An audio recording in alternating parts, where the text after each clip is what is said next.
आज प्रथम थर पर देशर राजधानी नुआ दिल्ली बाहर आ प्रथम थर पर आम ओडिशा रे 14तम multi agency maritime security group policy रो मीटिंग आमर भुवनेश्वर ये 8टी राज्यर प्रतिनिधित्व रे ये मीटिंग करा जाउछि। ये निश्चित भाव में मुझे स्वागत करुछि। यह निश्चित भाव में विशेष भाव में आम ओडिशा पई एक गर्वर विषय एवं सामुदायिक सुरक्षा क्षेत्र में ओडिशा को मध्य फोकस करा जिबा ओडिशा रे कार्यक्रम करा जिबा एटा गोटे आम पई गोटे शुभ चिंतक। यशस्वी प्रधानमंत्री जी ये दूरदृष्टि संपन्न नेतृत्व निश्चित भाव में देशर सामुद्रिक सुरक्षा व्यवस्था को आहुरी मजबूत करिबो। केवल सीमा सुरक्षा नुहे ता सहित बरं ब्लू इकोनॉमी कथा जो आमे कहउचंती ये ब्लू इकोनॉमी मत्स्यजीवी कल्याण एवं बीमस्टेक एवं यार सामुद्रिक अंचल समस्तंकर पई सुरक्षा एवं तार अभिवृद्धि को एक पदक्षेप माध्यम निश्चित भाव में आर्थिक विकास को ये त्वरान्वित करा जाई पारिबो।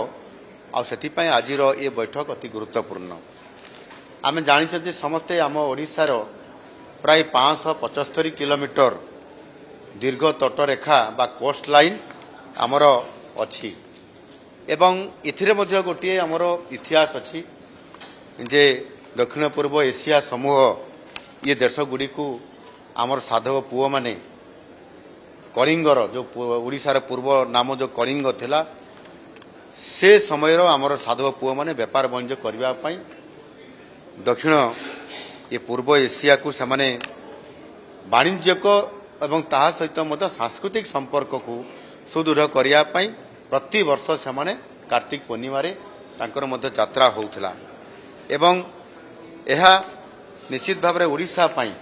एवं सर्वभारतीय स्तर रे मध्य ओडिशार ये स्वतंत्रता थिबा कारणरू आमे निश्चित भाव में यार उपरे आगामी दिन रे मध्य ता पई आहुरी अधिक किभली भाव में मजबूत हो पारिबो। राज्यर आमर सामुद्रिक वाणिज्य सहित सांस्कृतिक आमर ये संपर्क एवं सेथिपई आम डबल इंजिन सरकार रे भारत सरकार मध्य ओडिशा रे अधिक पोर्ट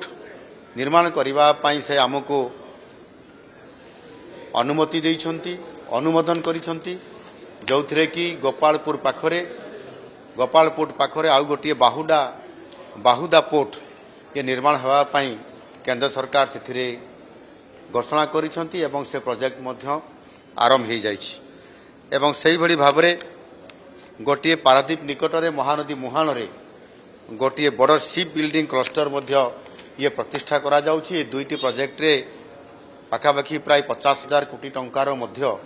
ये प्रोजेक्ट को अनुमोदन करा जाइछि। आगामी दिन में यह त्वरान्वित करा जाउछि। विशेष भाव में सामुद्रिक क्षेत्र में किभली भाव में artificial intelligence cyber resilience navigation system भली नूतन जो प्रजुक्ति विद्या गुड़िक एथिरे अछि ताकू ओडिशा क्षेत्र में ओडिशा कोस्ट लाइन रे मध्य सिथिरे ताकू अंतर्भुक्त करा जाउछि एवं विशेष करी ये कोस्टल सिक्योरिटी स्कीम फेज 3 एवं माछ धरा डंगारे नवमित्र ट्रांसपोंडर लगेला भली पदक्षेप जो करा जाउछि ताहा आमर पूर्व तट जो अछि ताहार सुरक्षा को आहुरी मजबूत करा जाउछि। एणु आजिर ये सम्मिलनी अति गुरुत्वपूर्ण अछि एवं सेथिरे याको अधिक फोकस करा जाउथबा कारणरू निश्चित भाव में ओडिशा मध्य एथिरे डबल इंजन सरकार रे केंद्र सरकार सहित सहयोग रे कोस्ट लाइन को सुरक्षा देवा सहित वाणिज्यिक एवं सांस्कृतिक ये शक्ति वृद्धि करने संपर्क बढ़ाया ये निरंतर भाव उद्यम जारी रखिछंती। धन्यवाद।